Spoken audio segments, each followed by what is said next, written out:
ನೂತನ ಮುಖ್ಯಮಂತ್ರಿಯಾಗಿ ಡಿಕೆ ಶಿವಕುಮಾರ್ ಪ್ರಮಾಣ ವಚನ ಸ್ವೀಕರಿಸಿದ ಹಿನ್ನೆಲೆಯಲ್ಲಿ ಅರ್ಕಲಗೂಡಿನಲ್ಲೂ ಕೂಡ ಕಾಂಗ್ರೆಸ್ ಕಾರ್ಯಕರ್ತರು ಸಂಭ್ರಮಾಚರಣೆ ನಡೆಸಿದ್ದಾರೆ. ಗ್ರಾಮದೇವತೆ ದೊಡ್ಡಮ್ಮ ದೇವಾಲಯದ ಆವರಣದಲ್ಲಿ ಜಮಾಯಿಸಿದ ಕಾರ್ಯಕರ್ತರು ದೇವಾಲಯದಲ್ಲಿ ವಿಶೇಷ ಪೂಜೆ ಸಲ್ಲಿಸಿ ಮುಖ್ಯಮಂತ್ರಿಯಾಗಿ ಡಿಕೆ ಶಿವಕುಮಾರ್ ಆಡಳಿತ ಯಾವ ಅಡೆತಡೆ ಇಲ್ಲದಂತೆ ಸುಗಮವಾಗಿ ನಡೆಯುವಂತೆ ಪ್ರಾರ್ಥನೆ ಸಲ್ಲಿಸಿದರು. ಬಳಿಕ ಡಿಕೆ ಶಿವಕುಮಾರ್, ಸಿದ್ದರಾಮಯ್ಯ ಹಾಗೂ ತಾಲೂಕು ಗ್ಯಾರಂಟಿ ಅನುಷ್ಠಾನ ಸಮಿತಿ ಅಧ್ಯಕ್ಷ ಶ್ರೀಧರಗೌಡ ಅವರ ಭಾವಚಿತ್ರಗಳಿಗೆ ಹಾಲಿನ ಅಭಿಷೇಕ ನಡೆಸಿ ಜಯಕಾರ ಹಾಕಿದರಲ್ಲದೆ ಪಟಾಕಿ ಸಿಡಿಸಿ ಸಂಭ್ರಮಿಸಿದರು. ಸಾರ್ವಜನಿಕರಿಗೆ ಸಿಹಿ ವಿತರಿಸಲಾಯಿತು. ತಾಲೂಕು ಕಾಂಗ್ರೆಸ್ ಅಧ್ಯಕ್ಷ ಸೋಮಶೇಖರ್ ಮಾತನಾಡಿ, ಡಿಕೆ ಶಿವಕುಮಾರ್ ಮುಖ್ಯಮಂತ್ರಿಯಾಗಿ ಉತ್ತಮ ಆಡಳಿತ ನೀಡಲಿದ್ದು ಪಕ್ಷದ ಮುಖಂಡ ಶ್ರೀಧರಗೌಡ ನೇತೃತ್ವದಲ್ಲಿ ತಾಲೂಕಿನ ಸಮಗ್ರ ಅಭಿವೃದ್ಧಿಗೆ ನೆರವಾಗಲಿದ್ದಾರೆ ಎಂದರು.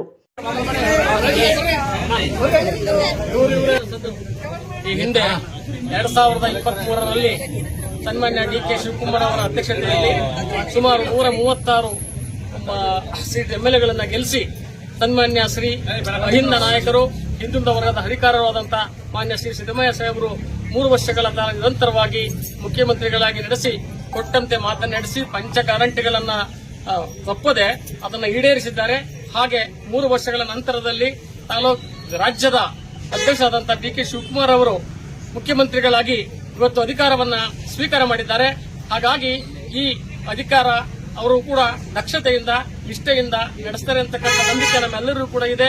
ಹಾಗೆ ಮುಂದೆ ನಮ್ಮ ಅರಕಲಗೂಡು ತಾಲೂಕಿಗೆ ಮಾನ್ಯ ಶ್ರೀಧರಗೌಡರು ಕೂಡ ಒಂದು ಜನ ಆಶೀರ್ವಾದವನ್ನ ಮಾಡ್ತಾರೆ. ಈ ಕಾಂಗ್ರೆಸ್ ಪಕ್ಷದಲ್ಲಿ ಸದೃಢವಾಗಿ ಬೆಳೀತಾರೆ, ಮುಂದಿನ ಎಂಎಲ್ಎ ಆಗಲಿ ಅಂತಕ್ಕಂಥದ್ದನ್ನು ಆಶಿಸುತ್ತಾ ಅರಕಲಗೂಡು ತಾಲೂಕು ಬ್ಲಾಕ್ ಕಾಂಗ್ರೆಸ್ ವತಿಯಿಂದ ಇವತ್ತು ನಾವು ಗ್ರಾಮದೇವತೆ ಆಗಿರ್ತಕ್ಕಂಥ ದೊಡ್ಡಮ್ಮ ತಾಯಿಗೆ ಪೂಜೆಯನ್ನ ನೆರವೇರಿಸಿ ಹಾಗೆ ಒಂದು ಸಂಭ್ರಮದ ಆಚರಣೆ ಮಾಡಿದ್ದೇವೆ.